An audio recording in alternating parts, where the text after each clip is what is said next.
Started almost 20 years ago, and I've studied with different organizations, with different teachers.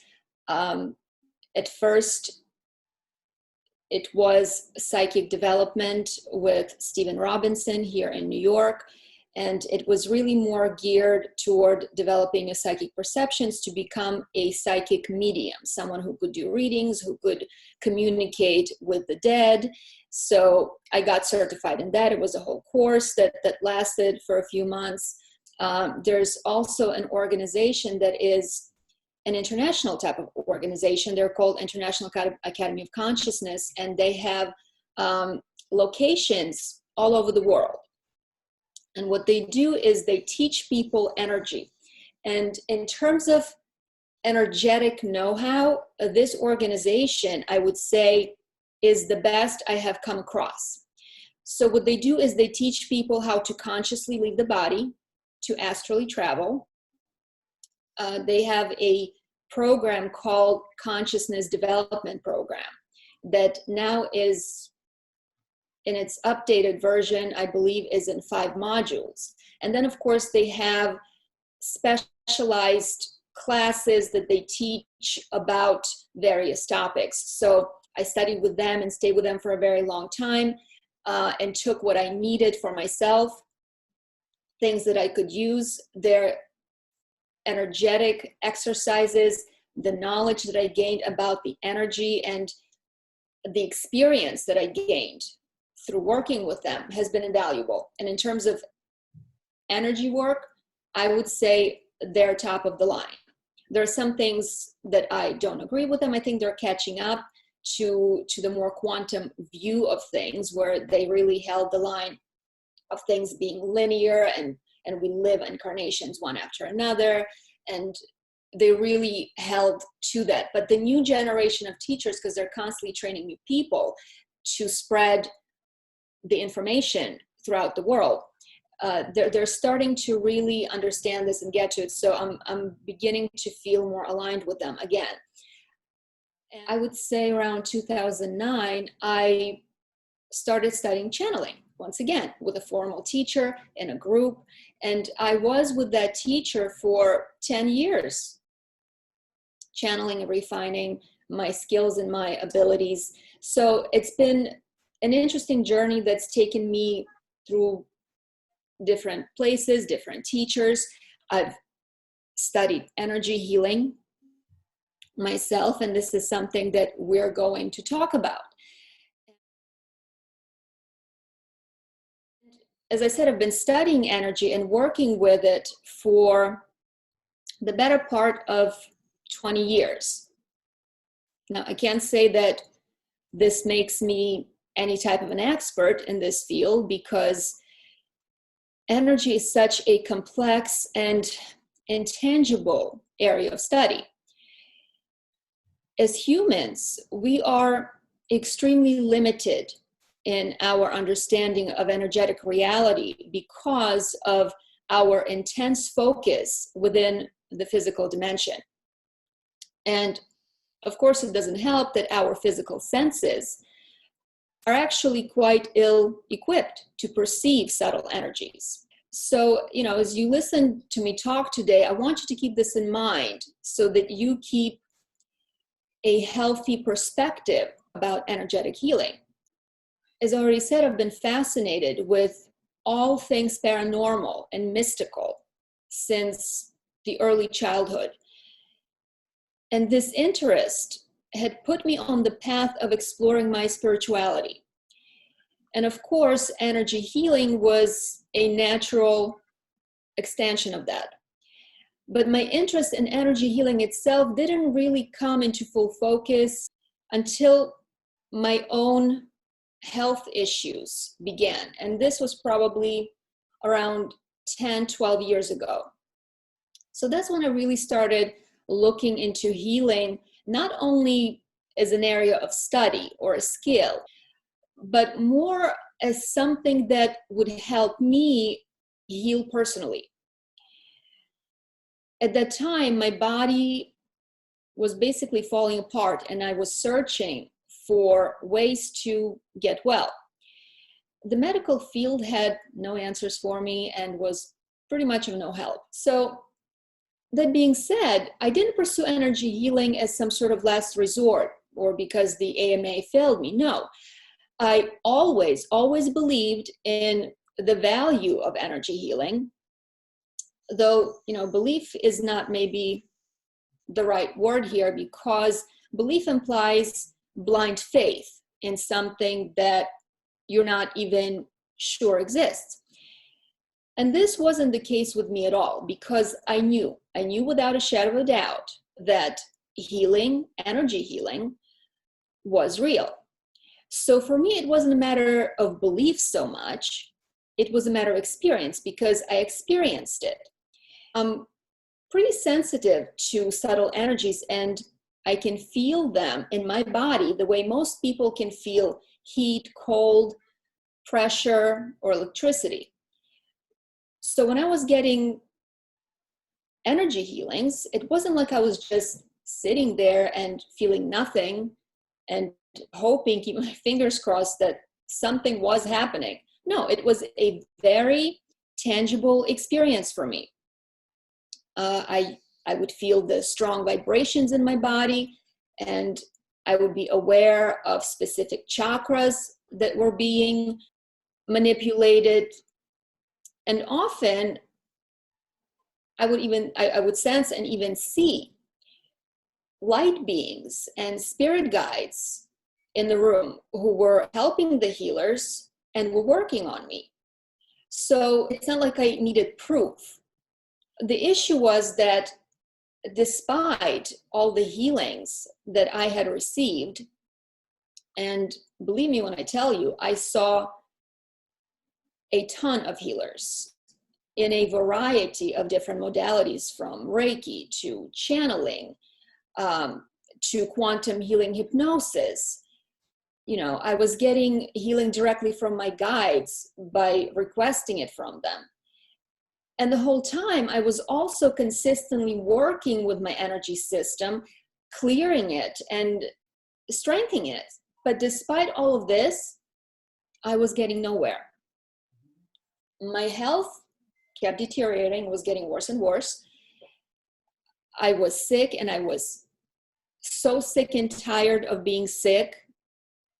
At one point, I didn't know what to do. I was desperate. I was at my wit's end.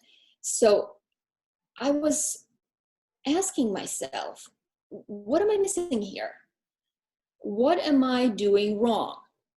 Because I've seen so many different people who had life-changing healing, people who claimed that their health issues completely reversed as a result of energy healing. So I was like, are they lying? Or maybe I'm the problem.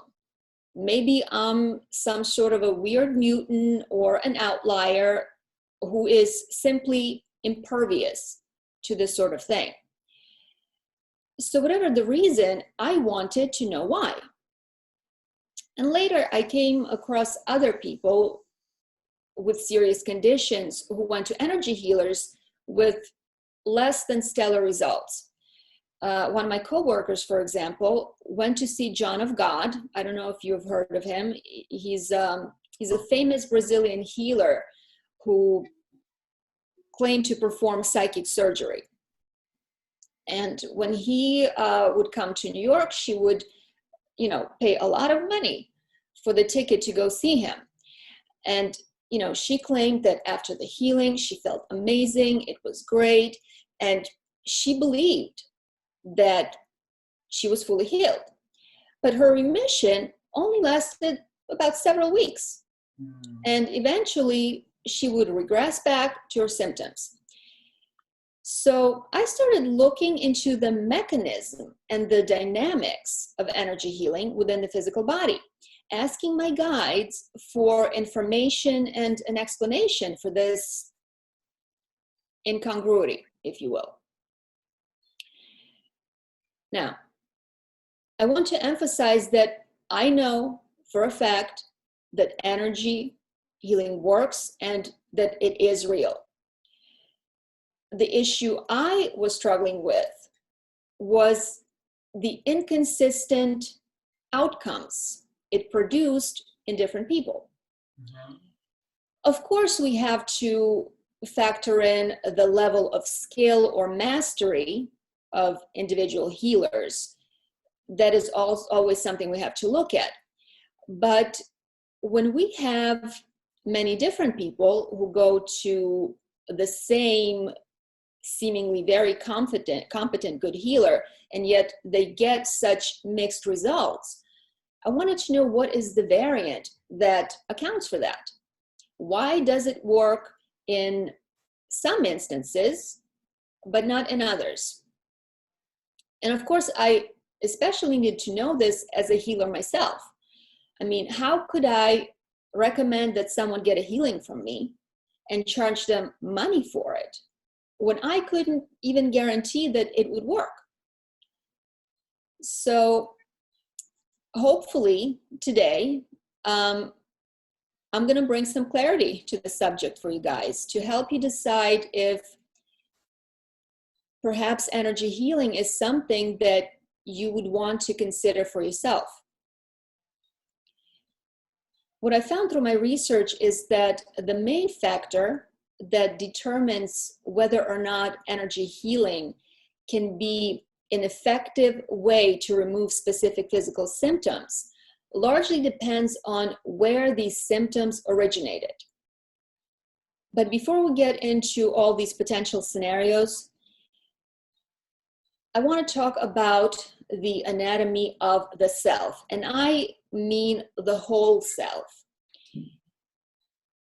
The physical body is the vehicle that the soul uses to interact with the physical dimension.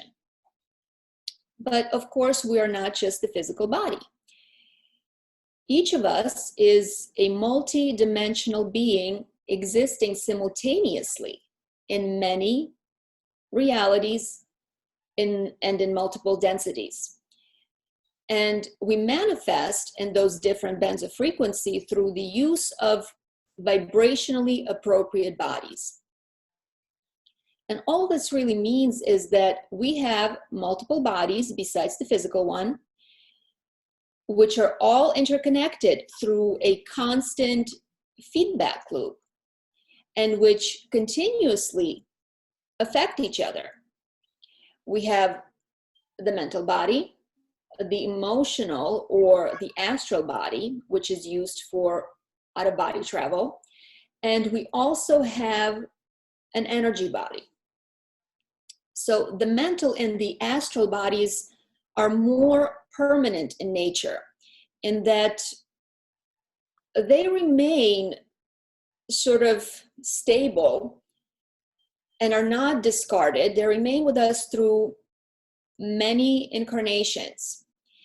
And so these two bodies serve as the main vehicle that the soul uses to manifest across a wide spectrum of dimensional densities. Now, with every new incarnation, we take on a new physical form that is fashioned after the energy body, which serves as a sort of blueprint for it. The energy body is a network of chakras and meridians. And it's more of an intermediary membrane that connects the physical and the astral bodies, allowing for constant feedback and exchange of information. The astral body supplies the energy and vitality to the physical body through the chakras. That's what keeps us alive in this reality. Whereas the physical body transmits data about our human experience back to the astral body. And in this way, it creates a permanent record of our life. So in a sense, you could call this record paragenetics, right? In the same way that our physical body stores genetically coded information of all of our ancestors, the astral body contains information about all of our incarnations.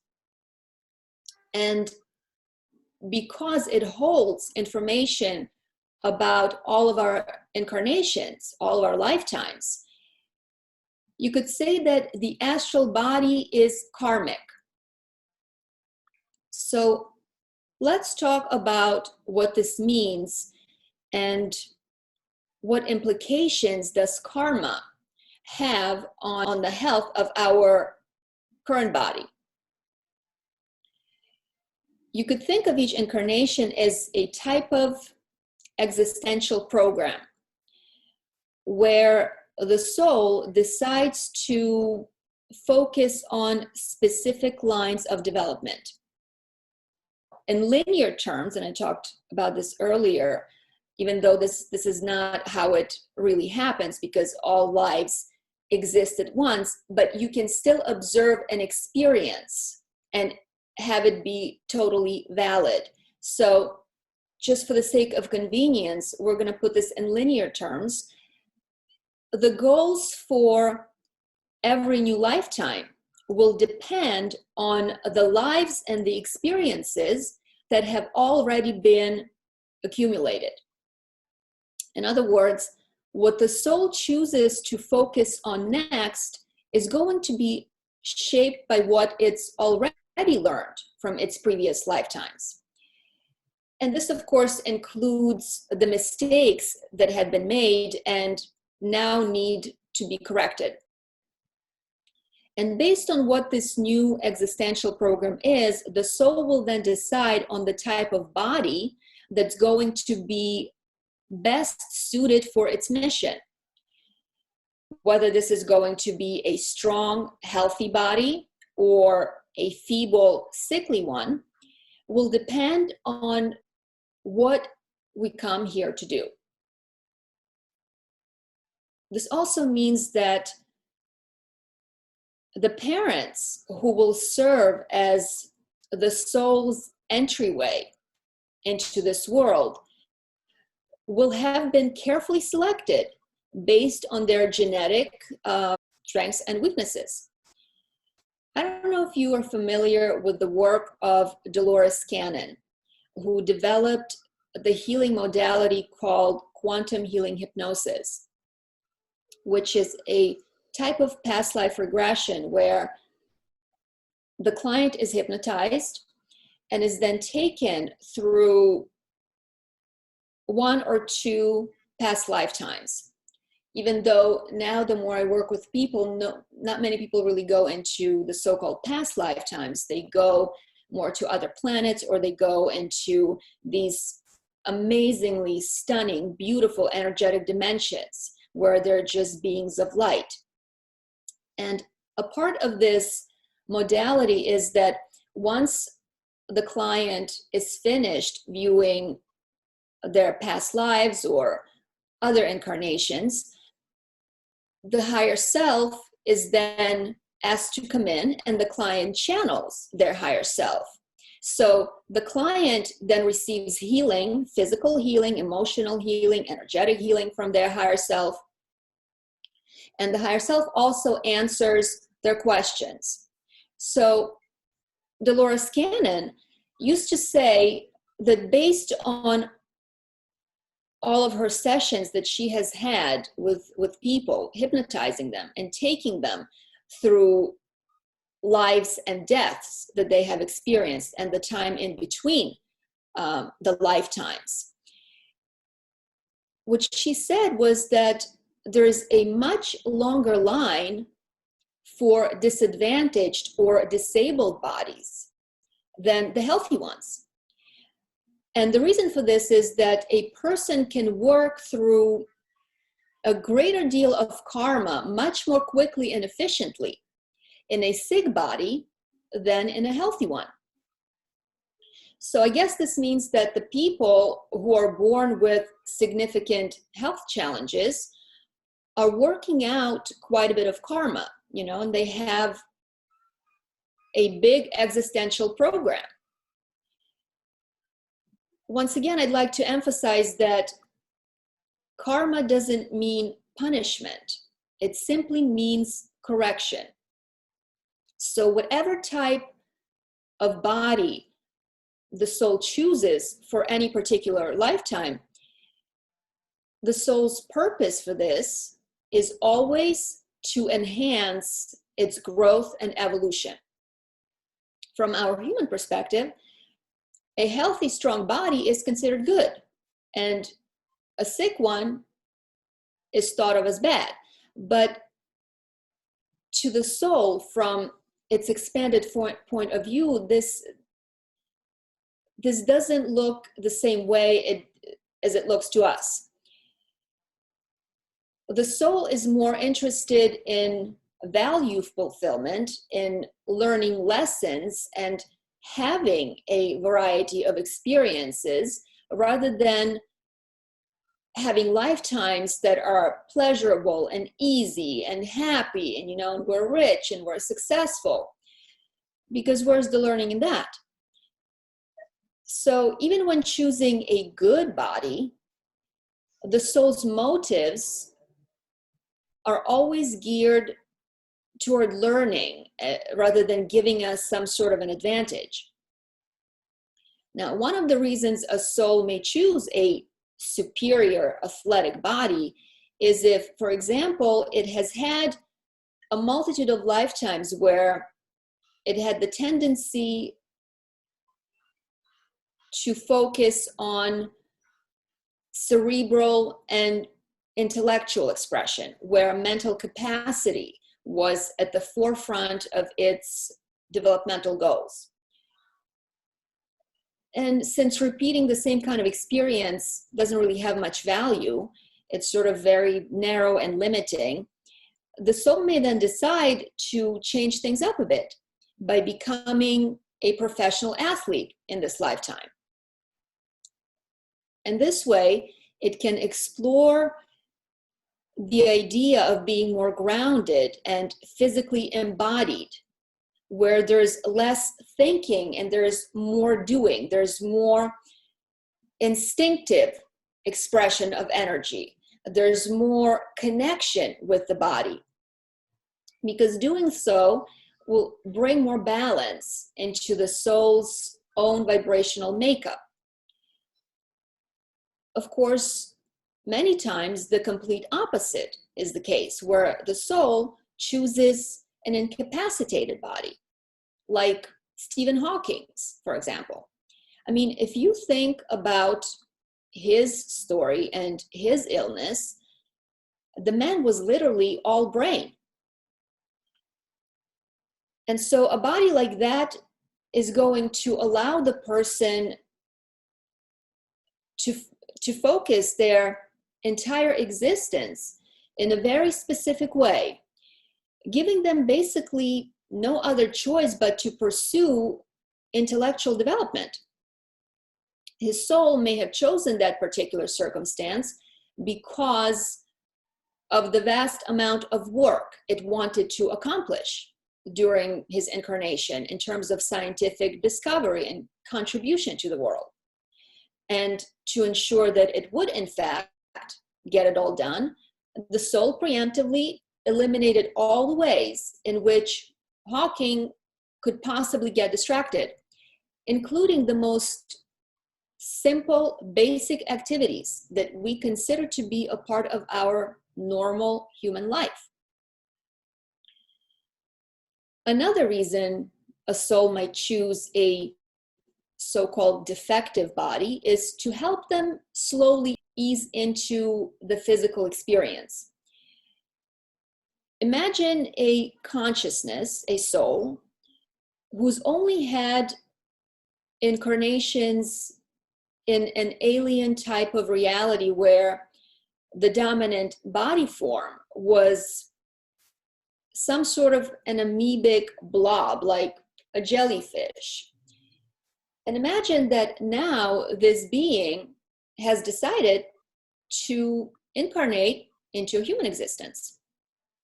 As you can imagine, having to shift from the simple amoeba type of body to complex human form can be very foreign and would take a serious adjustment and a learning curve, because you would have to learn how to be in a body, how to manipulate it, how to express yourself through it. Imagine if somebody threw you in the cockpit of a plane and told you to go ahead, go fly the plane.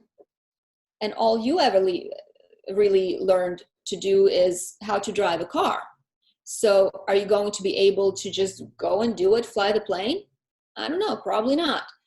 I guess you'll have to learn the new machinery and the new system and get some training and flying lessons. And I'm sure that the first time that you do fly, you're probably going to be a bit discombobulated and nervous and feel like a fish out of water.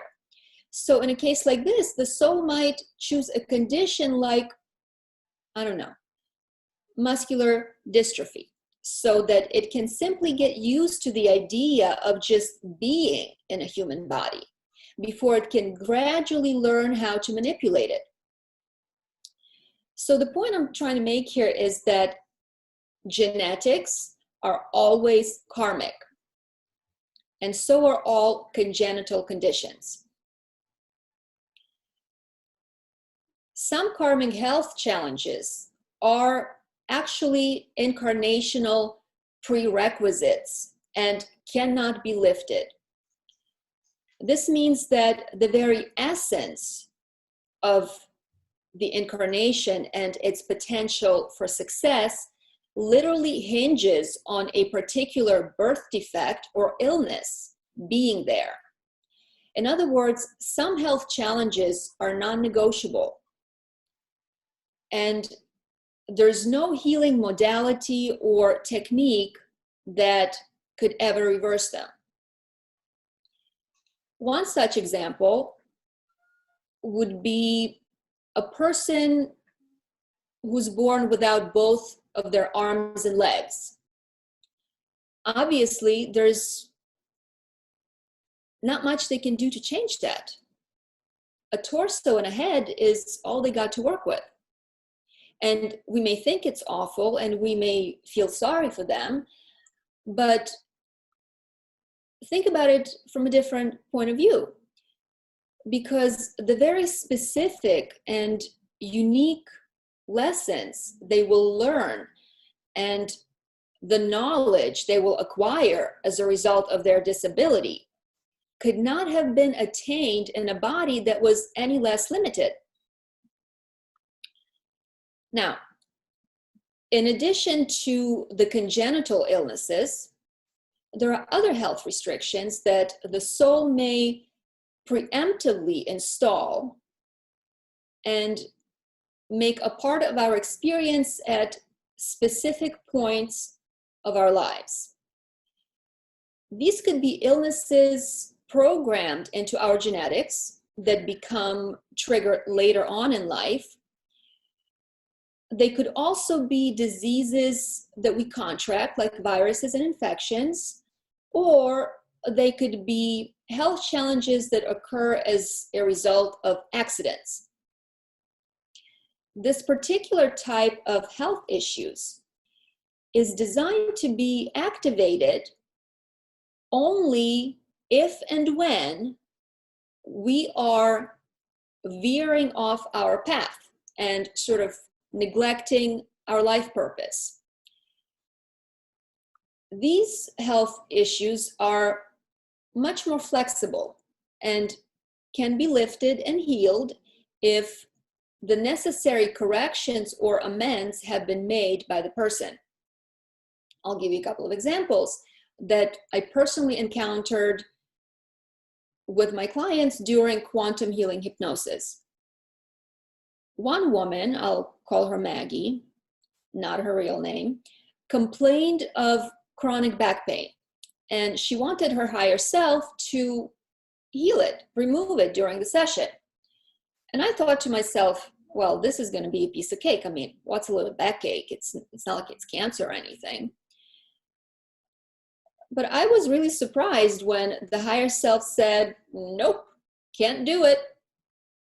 I said, why? And the higher self said that Maggie chose this condition before coming into the body, and that it simply could not override something that was chosen by the soul. As it turned out, the reason for the chronic backache was that my client had a tendency throughout many lifetimes to be on the lazy side. So the pain was there to get her moving. The higher self said that if she worked out and kept physically active, she would have no problems with her back. So the condition was there to stay, to keep Maggie in check so that she would stay focused and not fall back into self-destructive patterns. Another client of mine, let's call her Lauren, came to me because of genital herpes. And she also wanted her higher self to heal it and energetically remove it. And once again, the higher self said no. It said, we can't do this.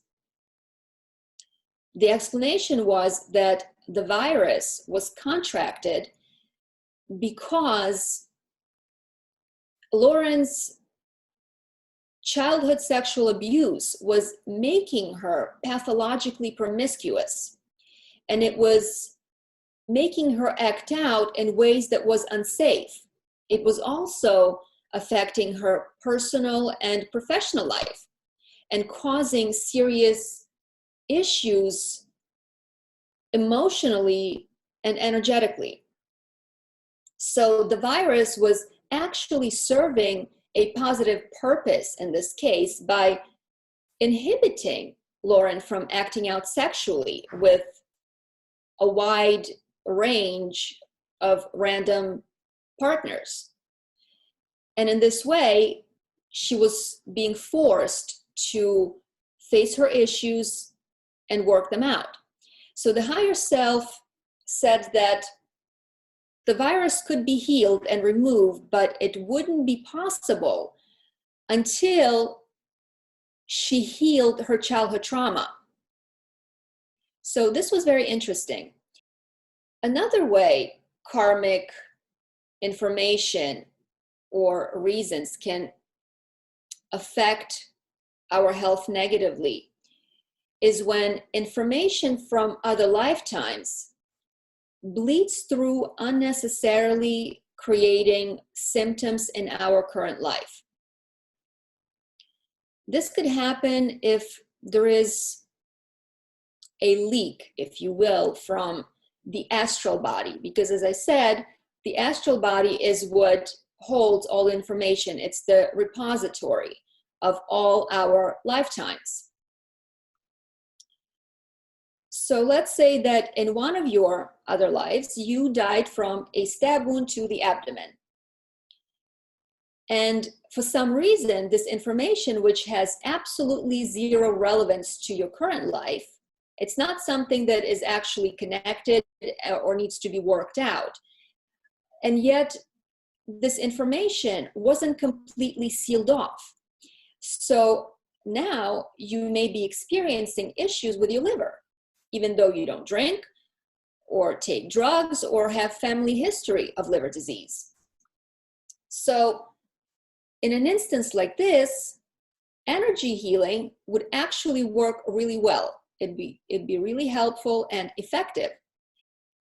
It would help to sort of create a greater separation between the present lifetime and other lifetimes. So we don't have data that is mixing, that has no business mixing together.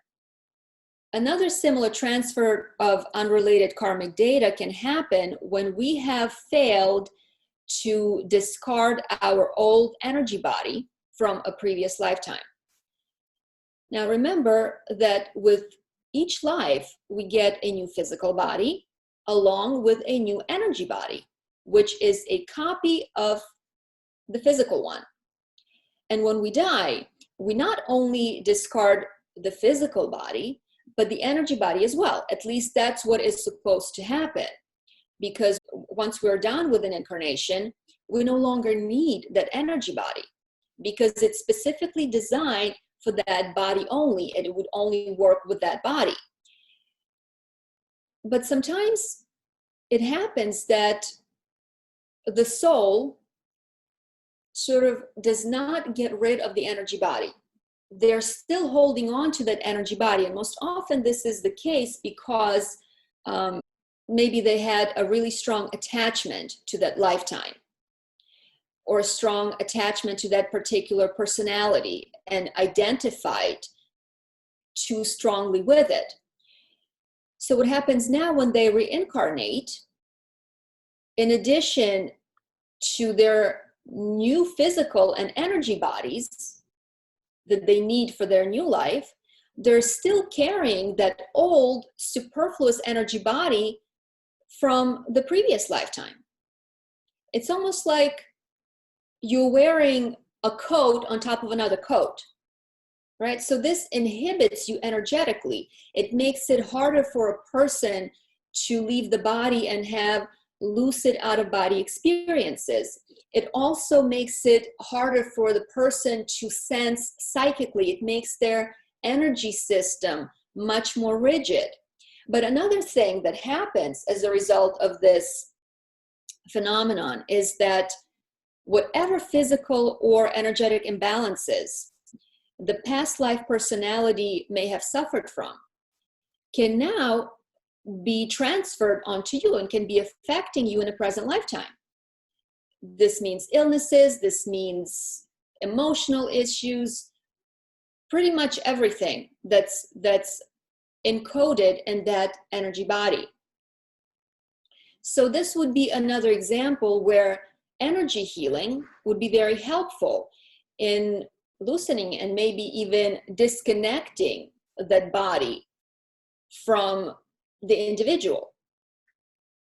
For a clear idea of other instances when it's appropriate to use energy healing, you'll need to understand the relationship between the three bodies: physical, emotional, and energetic. An emotional body is interchangeable with astral. It's one and the same thing, we just have different names for it. To better illustrate this, think of yourself as a table lamp that plugs into an outlet in the wall. So in this analogy, the lamp itself, the hardware, with its light bulb and the cord, represents the physical body. The outlet, with its internal wiring, then would be the equivalent of a chakra, which would make electricity that powers the lamp the energy that we receive from the astral body. So our physical body is animated by the energy of the astral body, and we're plugged in to this energy supply through the network of chakras of the energy body. Now, if all of the components of this mechanism work as intended, then the lamp is on, producing light. But if the lamp stops working, how do we go about fixing it? Well, that depends. You see, when we perform energy healing, we are interacting first and foremost with the energy body. So if the problem that's preventing our lamp from working is due to a short in the outlet, which in this analogy is the chakra, then doing energy healing would solve our problem. But if the reason for our lamp not working is a burnt out light bulb, for example, fussing with the outlet isn't going to get us anywhere, because that is not where the problem is. So to fix the problem, what we have to do is to change the light bulb. So the rule of thumb is that any ailment that's caused by blocked chakras, stagnant energy, that's due to trauma or emotional issues, these types of issues or these types of physical symptoms that are caused by these issues can be effectively dealt with through energy healing. But there are many physical illnesses that are caused strictly by physical factors. These may include exposure to harmful chemicals and poisons through air pollution.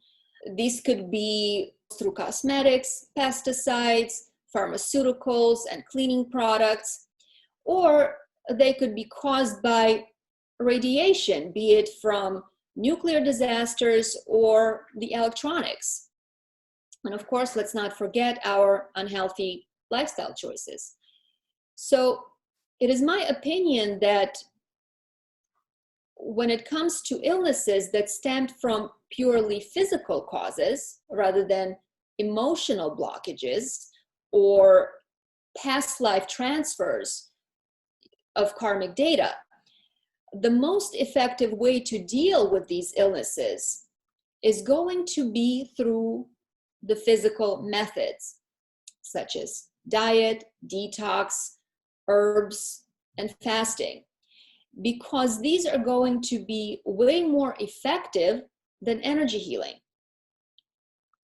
But it's not because energy manipulation isn't capable of producing that type of physical healing.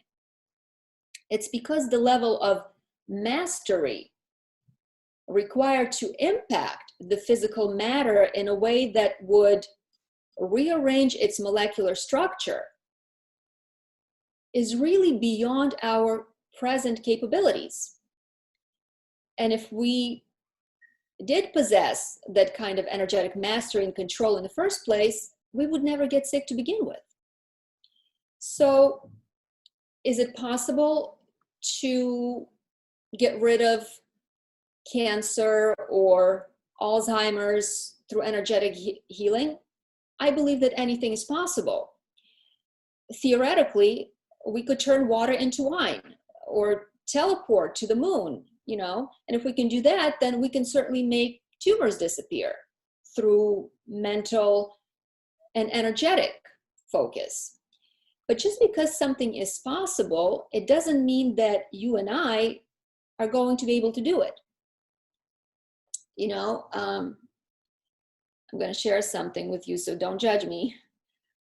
For a time when I was young, I was sort of really interested in bending spoons with my mind. I saw some people do it. It's claimed it can be done. So I put in quite a bit of time in trying this out. I'm sure that you're not going to be surprised when I tell you that I never succeeded in bending anything with my mind. So, look at it this way. If you wanted to move a glass of water from one end of the table to the next, and you wanted to do this through telekinesis, using your mind, right? Can this be done? Sure. But what kind of effort and skill would it take to actually pull this off? I don't have it. And I doubt that some of the best energy healers today can do it either. But I think that a better question is, why bother? Isn't it easier from where we are to simply pick up this glass with our hand and move it?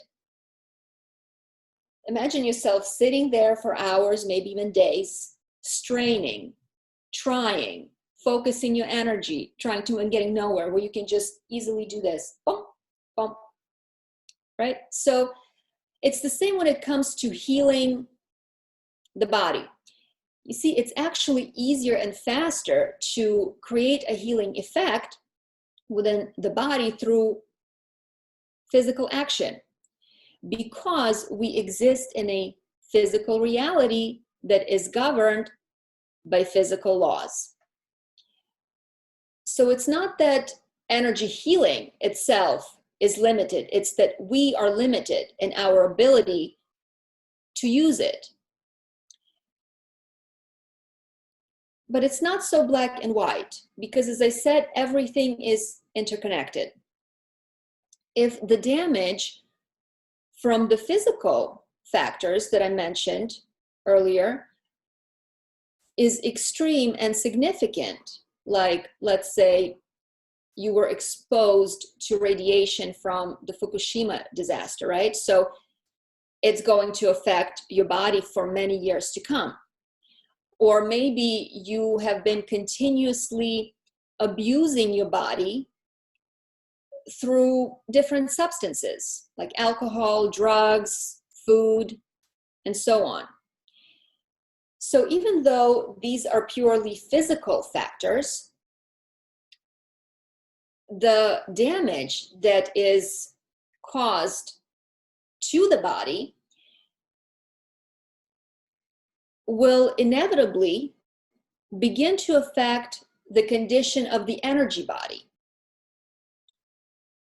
disrupting the flow of vital energy from the astral body into the chakras. And of course, this compromised energy flow will further continue to impact the physical health of the organs and the tissues that are being energetically starved in those areas that aren't receiving adequate energetic supply. Although I'd like to say that specifically in cases of addiction, energy healing would actually be appropriate, because despite the damage being done by external substances, the compulsion that drives this behavior is caused by emotional trauma. So in a situation like this, we would focus on dealing with the underlying emotional issues, which would enable the individual to stop the destructive behavior and therefore then allow their body to begin to heal from the damage that's been inflicted upon it by the chemical substances. Now, on the flip side of this, and this is something that occurred to me recently, we talk about the diet as being a physical way to heal the body, but I thought about it the other day, and this is not entirely true. It occurred to me that the diet is also a form of energy healing. How so? Well, food is energy. And I mean this beyond just the nutrients and calories. In the same way, we have an energetic blueprint besides our physical structure, so does everything else, including food. And the quality of this energy is defined by its vibrational frequency. So when you're consuming raw plants, you're not just consuming the vitamins and the minerals. You're also consuming their energy essence, their consciousness, and their frequency, which is far more refined and superior to that of, say, dead flesh, animal products, or the artificial chemistry of processed foods that come in a box. And by consistently ingesting foods of such high vibrational frequency, we are sort of affecting the frequency not just of our physical body, but also of our energy body. And that's why being on a fruitarian diet improves the flow of energy. And it begins to unblock chakras. But on the negative side, this is also exactly the reason why many emotional issues come up when we transition to raw diets. And these issues can make it very challenging for us to continue on this healthy, human, appropriate diet. Remember that energy blocks are created as a result of trauma. When we suppress and hold unpleasant emotions because they're too painful for us to process.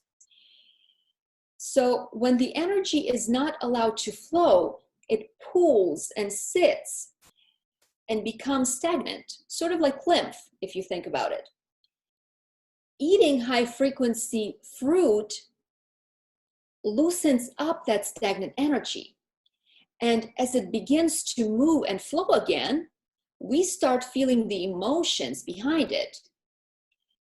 And if we are unconscious of this process, then our knee-jerk reaction will be to go back into that defense mode and revert to our long-established coping mechanisms that help us suppress the feelings that come up. And how do we cope? Most of the time is by eating the very foods that stop the flow of this energy, simply because we can't handle the emotional impact of this renewed energy movement within our energy system. And of course, one of the things that stifles the flow of energy is vibrationally low foods, because we're talking about like vibration affecting like vibration. We talk about the law of homeostasis, right? So if I am feeling vulnerable and I continue to bring in energy that is dense, low, negative energy of pain and suffering, what am I doing is bringing myself further down vibrationally. So this is how foods impact us, not just through physical action on the physical level, through nutrition and helping us detox, but their energy, their consciousness, because it's such a positive, refined, and high frequency energy, as it continuously is sort of interacting with our energy system, it starts to chip away at the blocks. It starts to get the energy flowing and moving again.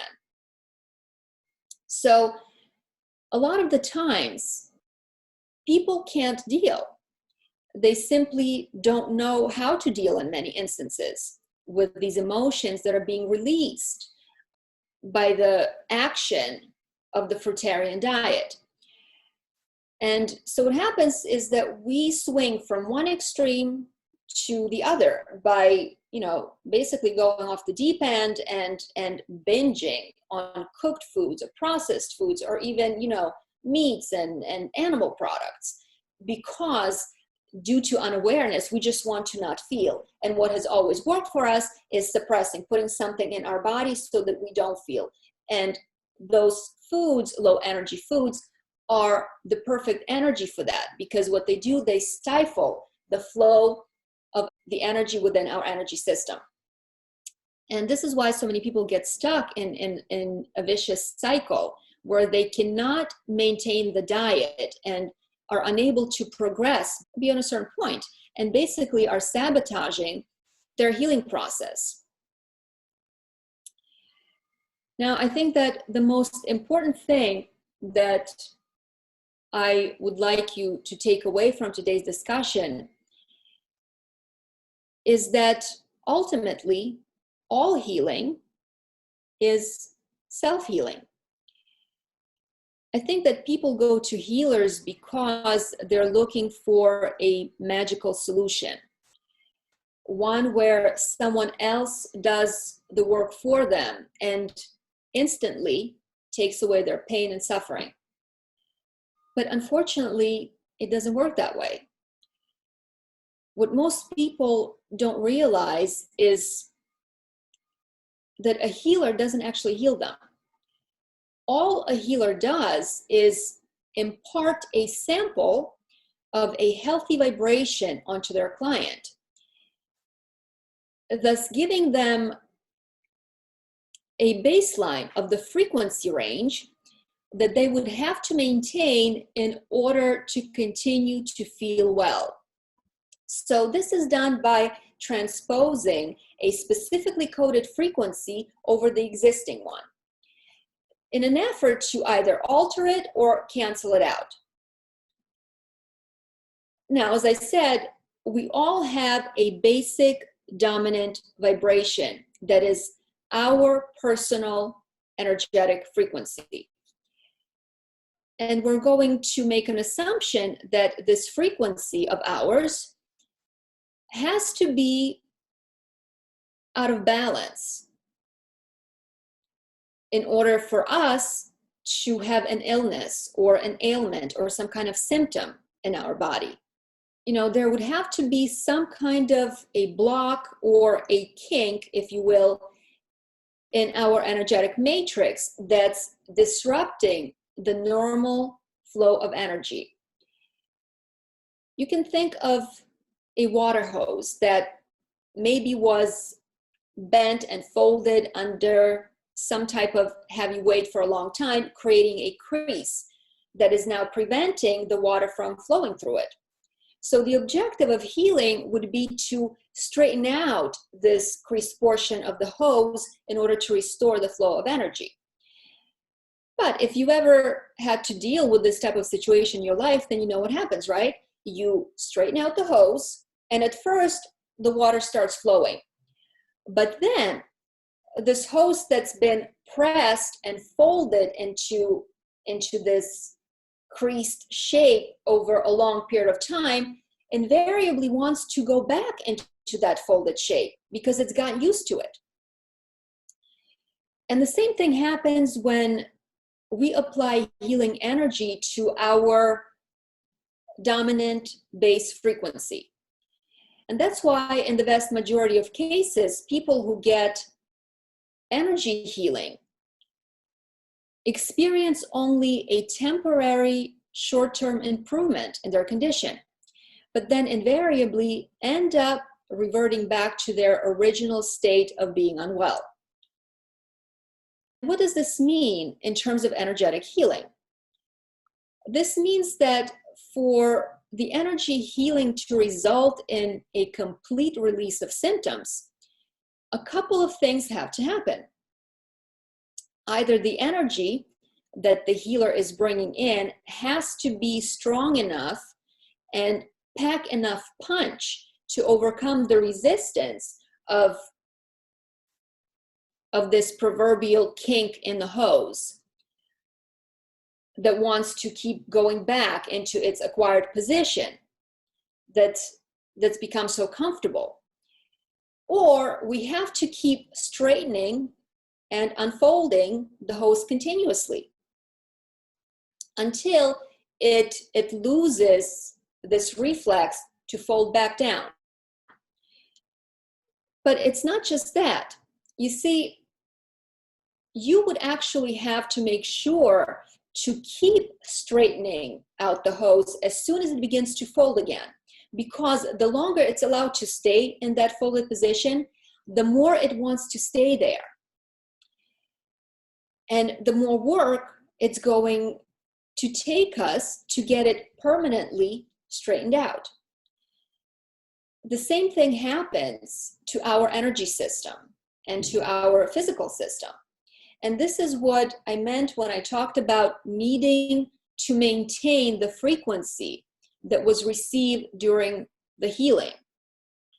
And what this means in terms of efficacy of energy healing is that unless the client does their part by doing the mental, emotional, and physical work necessary to perpetuate this healthy vibration given to them by the healer, they're going to regress.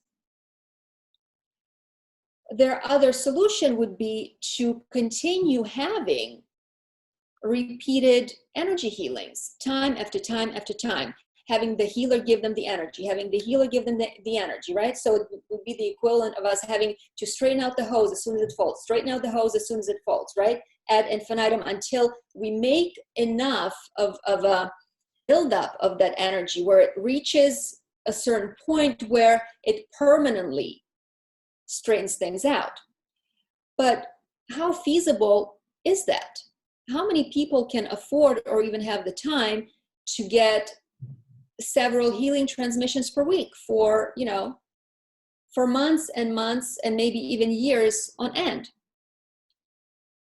It's simply not realistic. So I think that your best bet is to, one, understand what is happening, how the healing occurs in the body, what you have to do to maintain it, to maintain the balance of all three bodies. And you do this by working on both the physical and energetic level simultaneously and consistently. There simply is no other way. There's no magic pill. There's no panacea where you walk into a healer's office and you walk out a changed person. Work has to be done on your part. Nobody can do it for you. The reason we have these health struggles is because they teach us something. And a lot of the times they are chosen by the soul to push us in a certain direction. And I can say this about myself because when I was really, really sick, I was pushed into a corner. I was given no other choice but to transition from animal products and processed foods to a healthier diet. Why? Because all my life I was interested in developing myself spiritually. And when you work on the energy system, but you neglect the body, what starts to happen? A disconnect, right? They no longer work well together. So now the physical body starts to fall apart. And if you continue this trend or this way of doing things, eventually you're going to lose the body. So my specific health issues were also karmic. I couldn't find solutions and answers to my problems until I had done enough of the karmic work and released enough of the baggage and was able to forgive certain people in my life.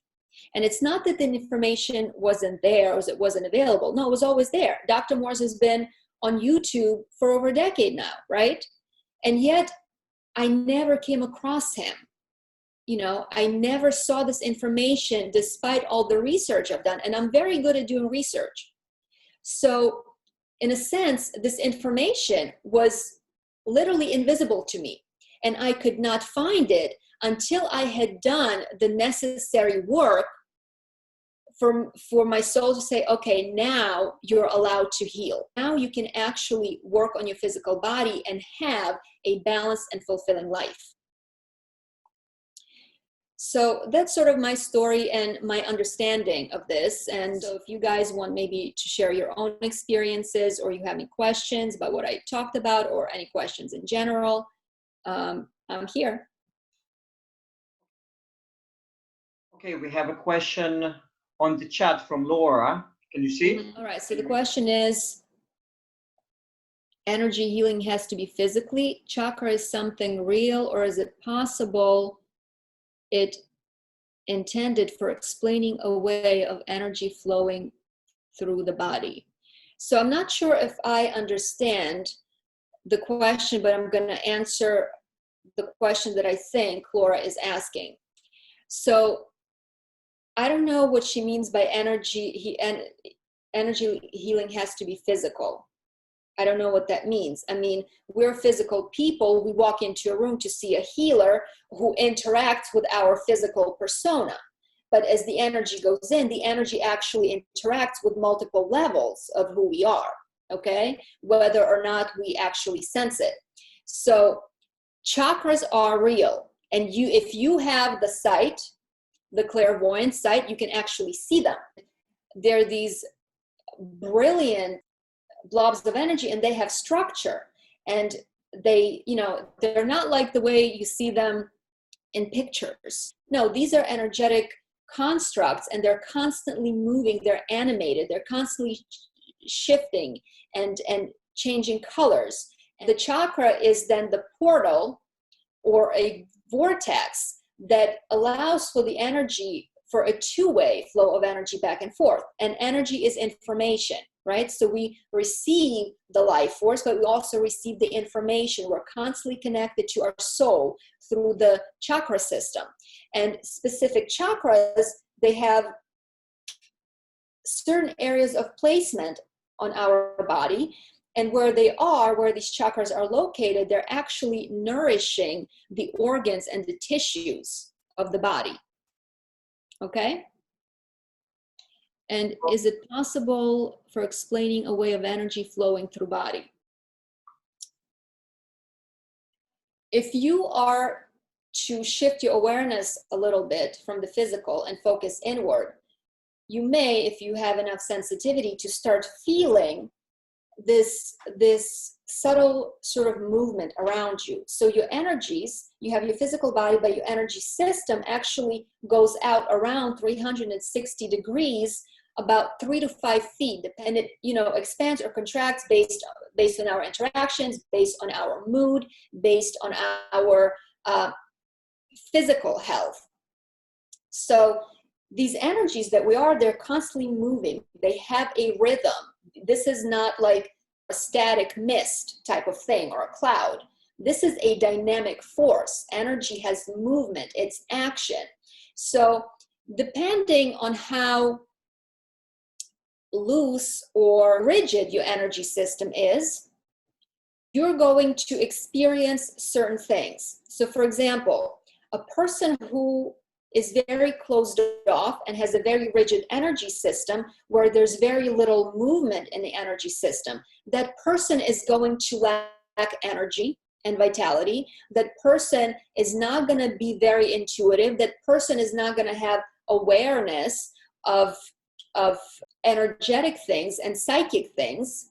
That person is also going to have a much harder time leaving their body during the nighttime when we're all asleep and we're having out-of-body experiences, right? And this is where the energy body also plays a role.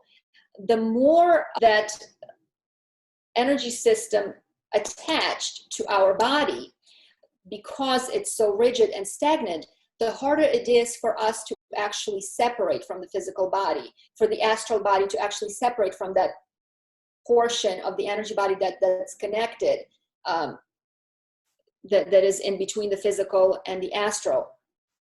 So the more we work with our energy system, the more flexible we make it, we actually develop resilience. For example, let's say somebody is an energy vampire or is a negative person and you interact with them. Every time we interact with someone, our energies interact with each other, and we create a link through which information flows back and forth. So, you may just be talking on the phone to a person you don't even know, but your energy system receives information about them. Now, if your energy system is really porous or is not resilient or flexible enough, you're going to accept whatever their energetic reality is. This could be physical ailments, this could be emotional issues. So you may get off the phone, all of a sudden you're just feeling so down and so depressed, and you don't know why. And what you're doing is you're internalizing this condition. So what working with your energy system does for us is that it makes us more aware when information that is somebody else's comes into our territory, right? We become very quick to notice fluctuations within the energies around us. Some people can walk into a building and immediately feel something's off. Other people walk in and they're completely oblivious, but the energy is still affecting them. It's like the carbon monoxide gas. Just because you don't smell it doesn't mean it's not going to kill you. It will. You just don't know that it's killing you. So having this flow and flexibility in our energy system enables us to be more psychic, enables us to be more sensitive to the energy, so that we can pick up on these shifts and fluctuations. So we can be aware when a person is bringing something that we don't want in our reality. And this enables us to then disengage very quickly and move on. So when we have a very rigid energy system, we can't feel things. The other extreme is some people's energies are way all over the place. They're sort of spread out farther than they should be. And what happens, they're constantly making energetic contact with people, things, animals, everything else. And this is the people that call themselves empaths. And they think that this is some sort of a special gift, which it is not. What it means is that your energy system is so chaotic and so out of control, and you're so unaware of your own energetic boundary that you're indiscriminately coupling energetically with everyone and everything. Somebody can literally walk by you on the street, and because your energy is all the way expanded here, it makes contact with them. You are taking on whatever they're feeling, thinking, whatever they are sensing in their body. So they can have a headache, they could have some kind of a physical ailment, all of a sudden you feel it in your body the way they feel it. But because you don't have awareness of where you end and another person begins, you don't know that this is not your stuff. So you internalize it. This happened to me recently. I shared this with you, Arik, after a fast. And this only happened to me a few times in my life, really. After I broke my fast, I spoke to a friend of mine.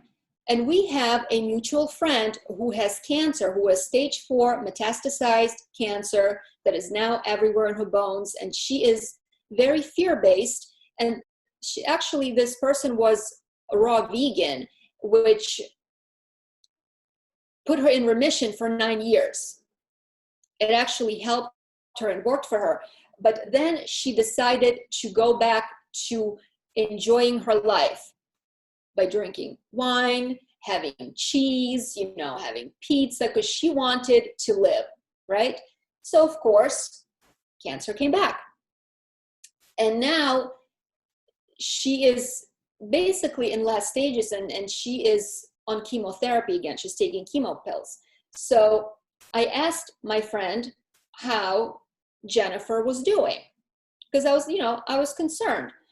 And she said, oh, she got some bad news, but she doesn't want to believe it. And because I felt such compassion toward her, I really felt for her, I made a connection. And I started to feel hot nerve pain in my feet. My feet swelled up. They were red and inflamed, and the pain was really, really intense, and it was nonstop. I was icing my feet constantly, and I couldn't understand. I was like, if this was a healing crisis, it would have stopped once I broke the fast. This makes no sense. Why is this happening? I am, drinking juices now. Any healing reaction would be scaled down. At least it would make it worse. So I couldn't understand it. And this went on for days. And the next time I talked to my friend again, what I did is I told her, she asked me how I was doing after my fast. And I said, I don't understand. I'm having this thing. And I described my symptoms. She said, whoa, this is really freaky, because this is what Jennifer's been going through because of the chemo, that the chemo was doing this to her. And she had exact same symptoms. And as soon as she said it, it was like, boom, my symptoms disappeared. Why? Because I'd made realization that this was nothing to do with me. This was me internalizing another person's energy. But it wasn't just something you feel, it was real. My feet were swollen, my feet were red. You understand? It wasn't just like it's in your head. No, you are having the symptom. And this is what being an empath really means, is that people, due to their lack of energetic control and due to their lack of awareness, self-awareness, they connect indiscriminately to everyone and pick up their crap, basically, and then it's not a very pleasant experience. So it's not a good thing to be an empath. Okay? This is something you should fix. This is not something to brag about. What I'm saying is that people like that need to get better energetic control of themselves, or they will suffer needlessly. Do we have any other questions? Yeah, I wanted to ask you in this regard, what is the energetic mechanism behind this technique of energetic shielding? For example, when you are in the vicinity of a person who is a little bit negative or something like that, you put a shielding and then it works. So what is the I'm sorry to tell you, mechanism? it doesn't work. It doesn't work. You imagining something does not make it real. And how I know this, because I can sense the energy. You guys can check out, if you go to my YouTube channel, which can be accessed through my website, I made 2 videos on psychic self-defense. It's a 2-part presentation. So you have psychic self-defense part 1 and part 2. So the shield is just a mental exercise, all right? Unfortunately, it doesn't work. You also cannot isolate yourself energetically from others. We're constantly exchanging energies with people. Someone who could be in outer space, on the moon, as soon as you think about them, you have created an energetic link with them. Period. And now through that link, you get a 2-way flow of information. That's why sometimes you think of a person and then they call you, right? Why is that? Yeah. Because we're telepathically and teleempathically connected. So it's not that you thought of a person and you made them call you. It's that the person was going to call you and you picked that up, and all of a sudden you thought of them because they were the ones that thought of you first. You understand?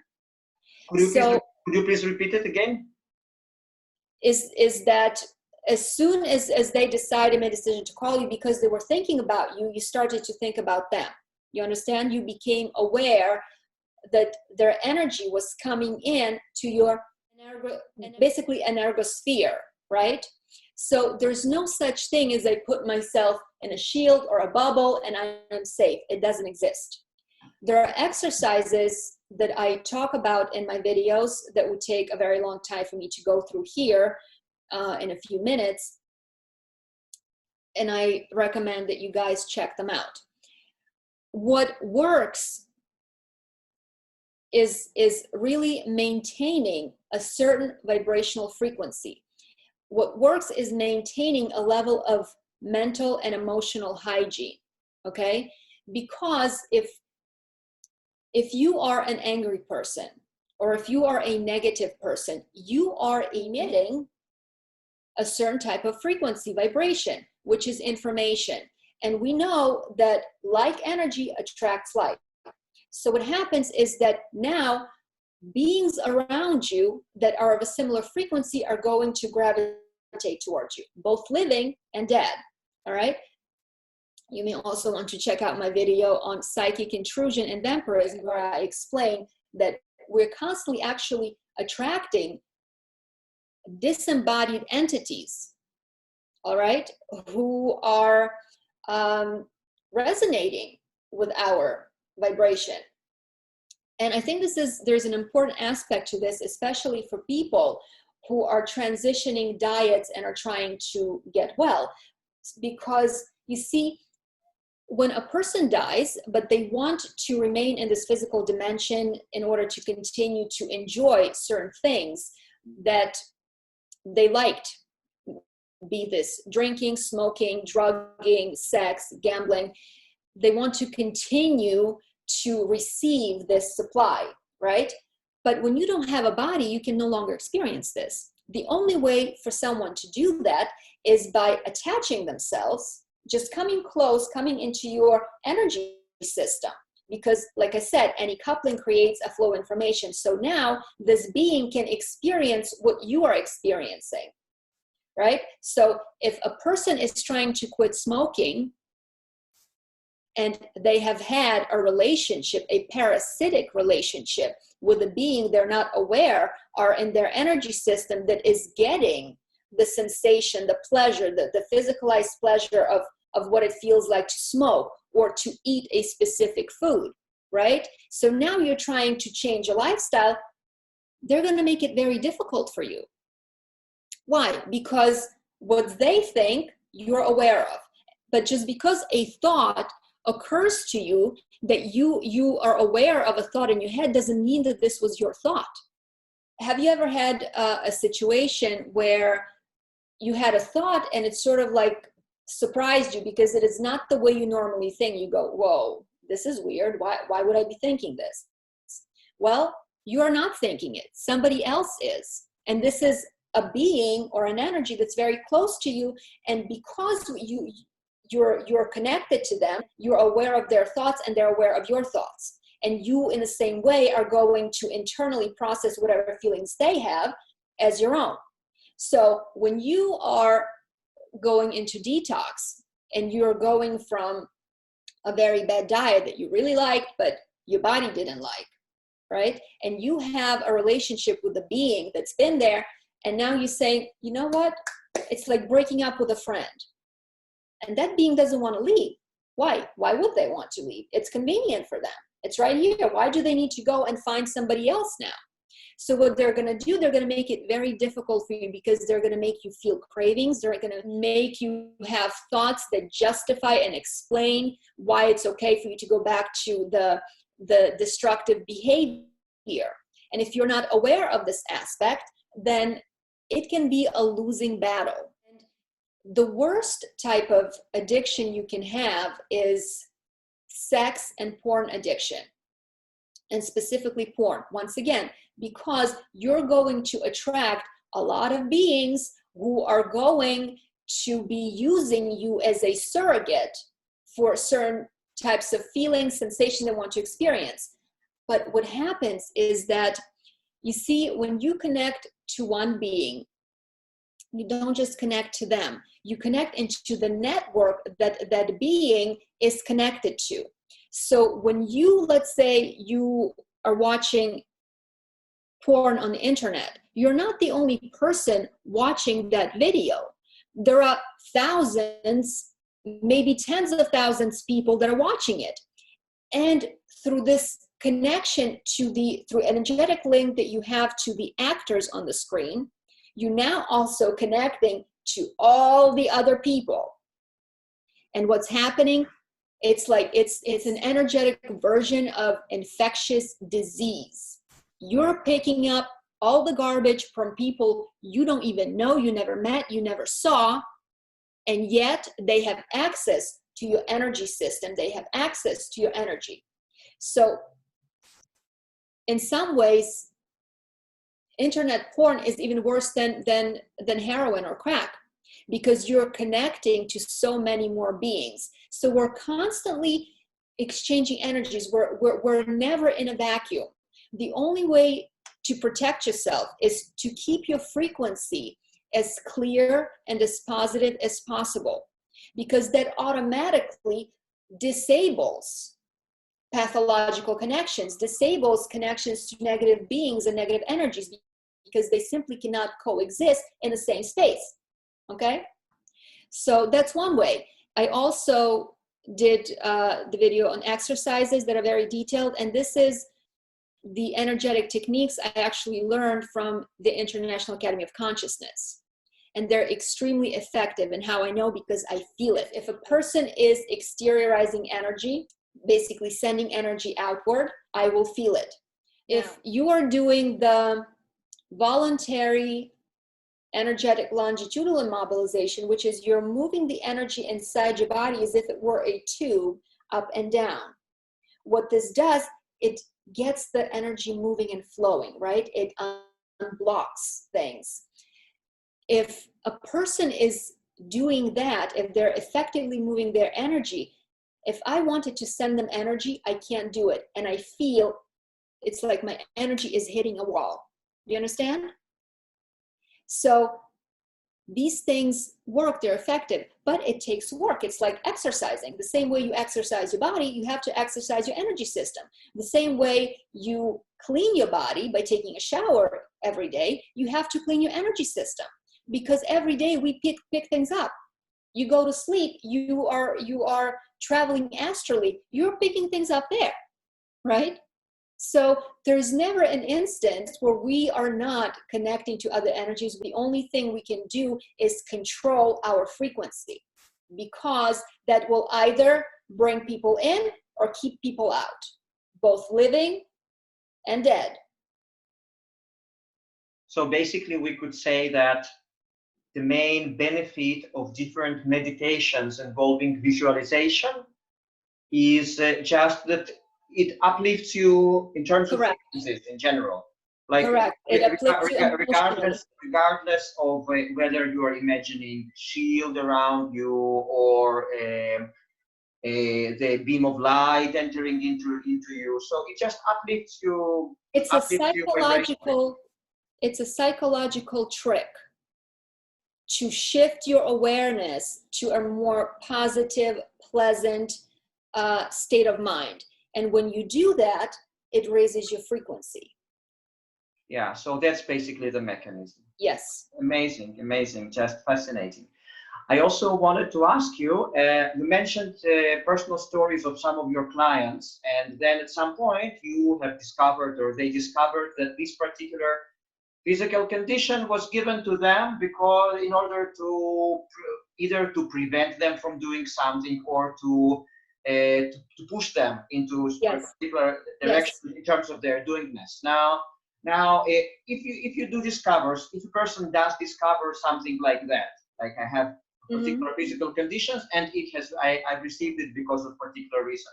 Now, how would you go about it as a therapist? Would you because a person, like, it's not an optimal physical condition. So what would be the right line of therapy of working with this person from the viewpoint of the therapist and from the viewpoint of the person himself or herself, in order finally to really get back to health? Well, first of all, it depends on the condition. And let me just preface this by saying that I am not a therapist. I am not licensed in psychiatry or psychology. So that's important. I'm a life coach and a counselor. So I don't have the credentials for that.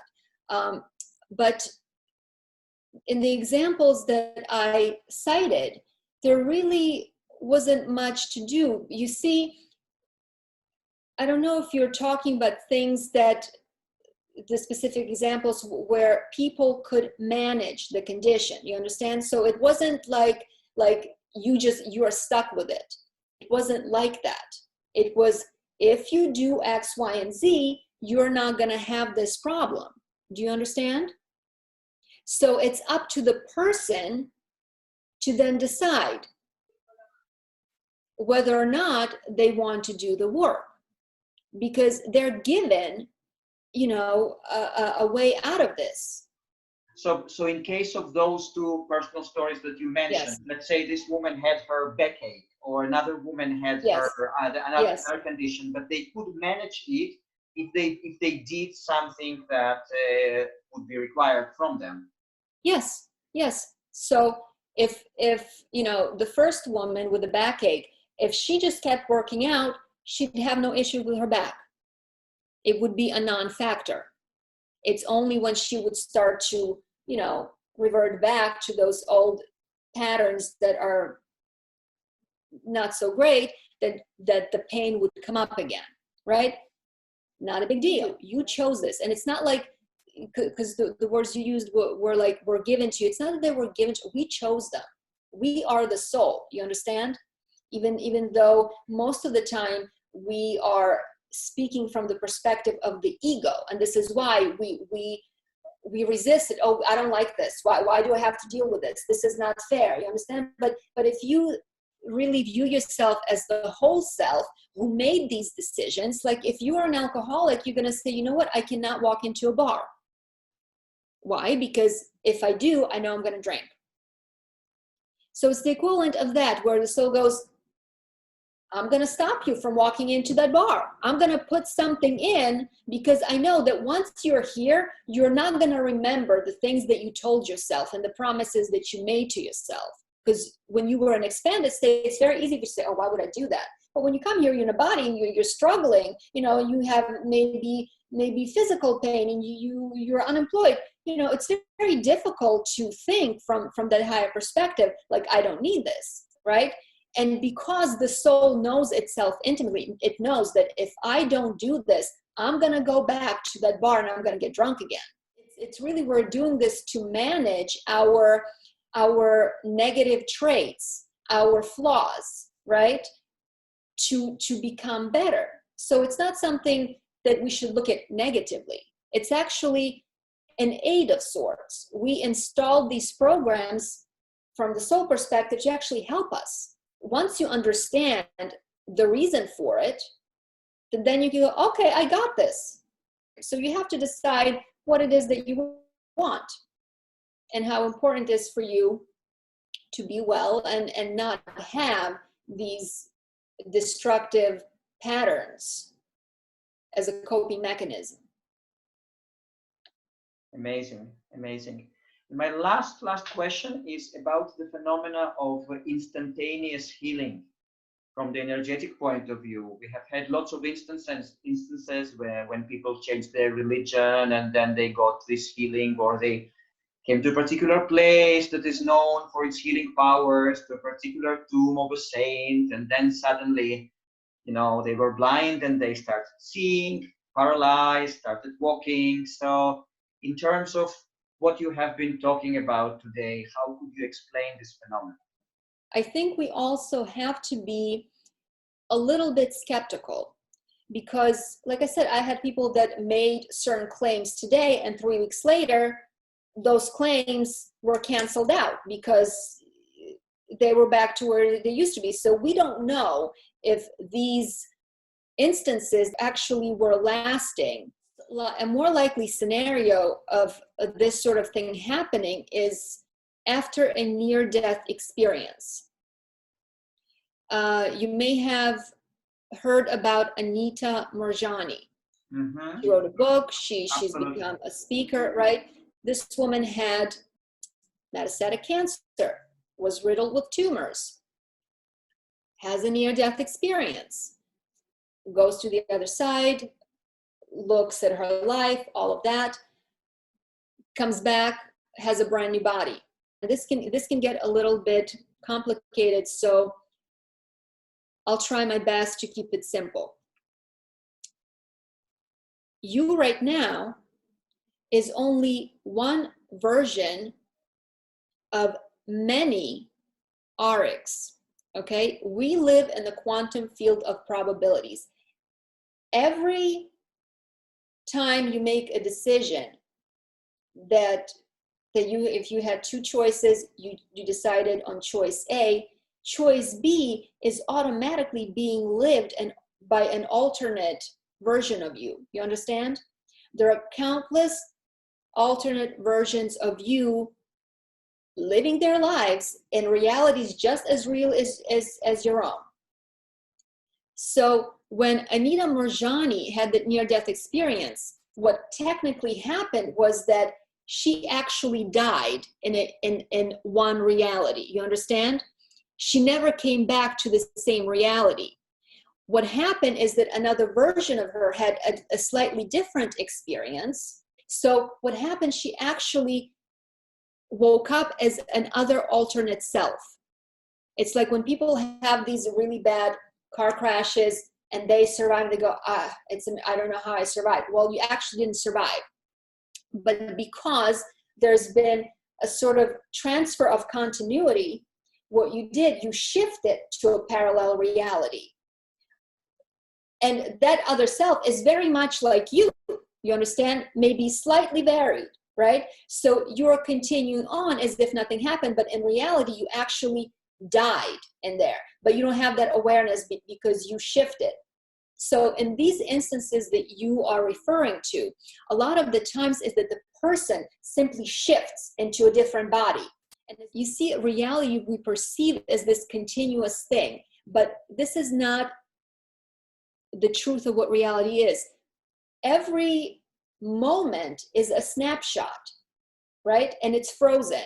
And it's us moving through those snapshots that creates the illusion of moving through time.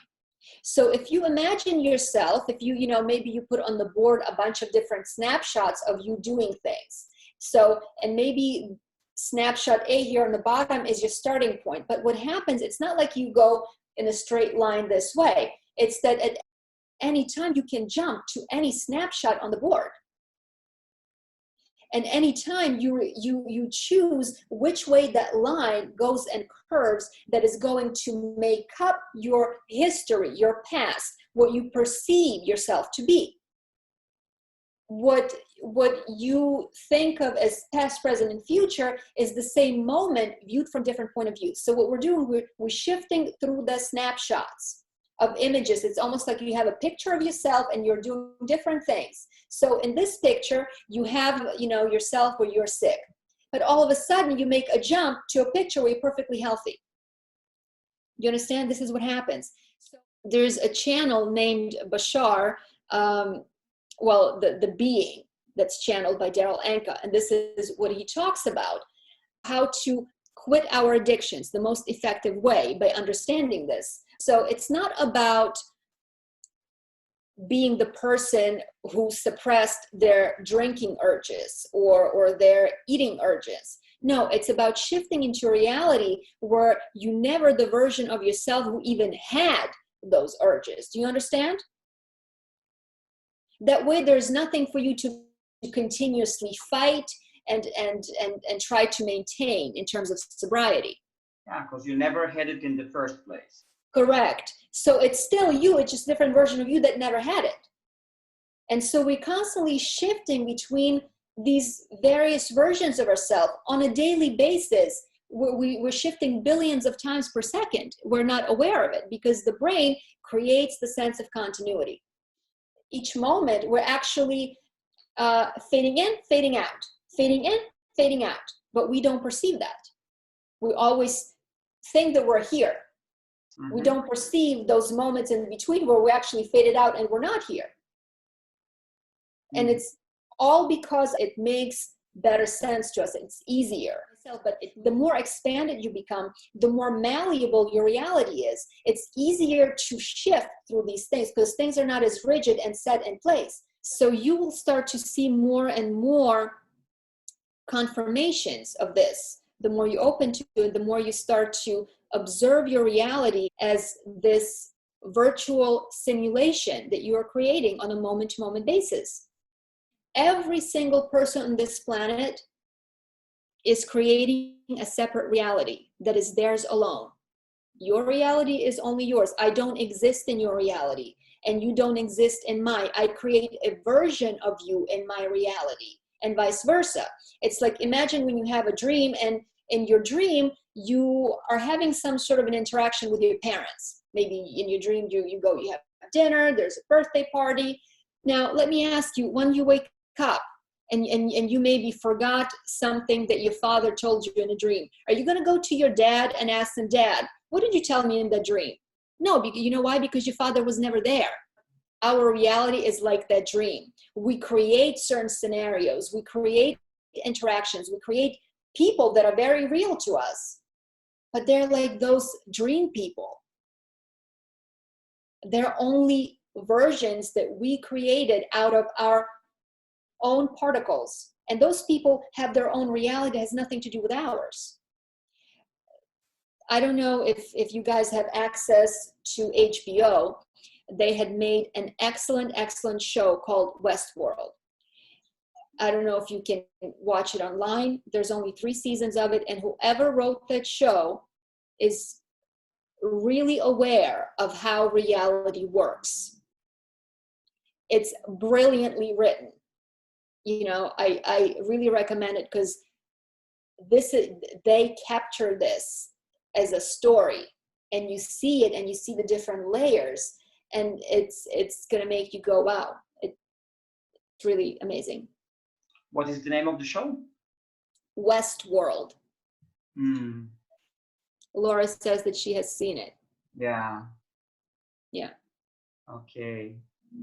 Okay, Ivana, thank you so much for this enlightening talk. Oh, you're welcome.